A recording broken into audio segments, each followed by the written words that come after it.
Thank you very much. I am professor at the university and politician, so 6 minutes is mission impossible for me. I will cut you short then. Short story about the Bosnian.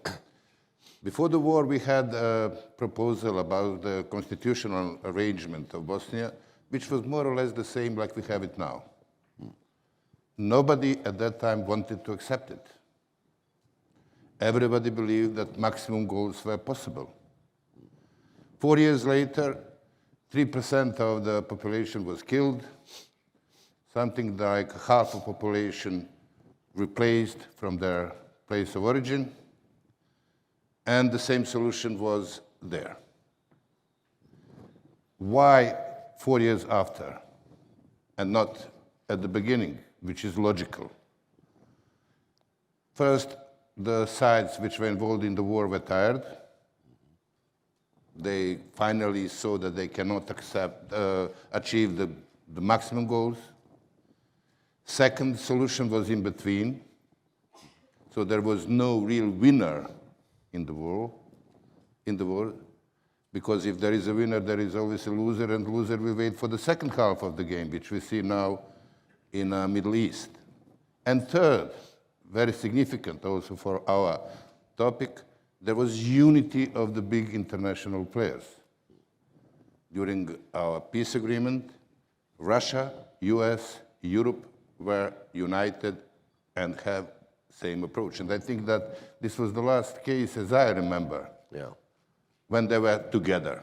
And because of that, we have more or less a relatively normal situation in the country. Are the sustainability like a goal realistical when we have three big players in a permanent conflict, US, Russia, and China? Maybe I'm too old, but I don't think that this is realistical. Are the sustainability the main priority for our governments?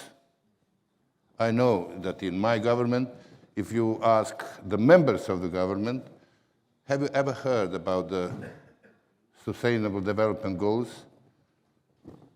2/3 will not have any idea about that. And I know that this is not the case. It's basically the case, especially in the low-developed countries. They have other priorities, and not that. So it doesn't look that we can expect realistic progress. What can be done in order to change that? There must be someone who can lead the new process and the cooperation. And I agree with the Prime Minister Matteo that I see that European Union is the only real strong force which can do that. I think the European Union is the most successful multilateral institution, globally speaking. And we cannot expect sustainability without the multilateral institutions. So Europe is based on the compromise, based on the perception that the others, understanding of the other opinions. I don't see any other force who can change that. But do we have, within the European Union, conditions for that? There are two reasons, two ways how we can make it. One is leaders with a vision. Do we have in Europe leaders with a vision? I'm not so sure. I'm not so sure. Maybe it's a little bit arrogant for me to make this because I'm coming from the small country full of the conflicts, but I don't see a real European leader with a long-term vision. Why is that? You know, we politicians, we are very rational animals. We would like to survive. In order to survive, we need votes. Will majority of the voters vote because of these sustainability goals?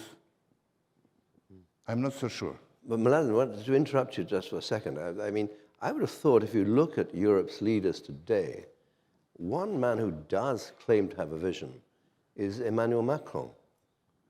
And of course, he doesn't have to stand for election again, so he can afford to have a vision. I mean, am I... But are these goals his priority? I'm not so sure. I'm not so sure. The way how all this can be a little bit more significant is the summits like these. There are just two forces, two or few forces which can make a big pressure: academic community and media.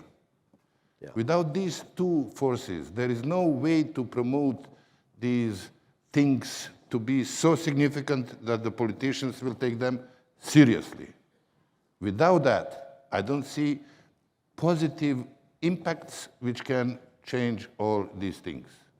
And closing my remarks, to be within the 6 minutes, when I said this story about the Bosnia, and when I tried to convince colleagues that it's time maybe to start to speak about peace in Ukraine, because more or less we can predict what are the possible compromises.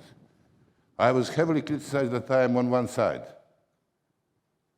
Slowly, now we are coming to the situation that everybody asks, what is the solution?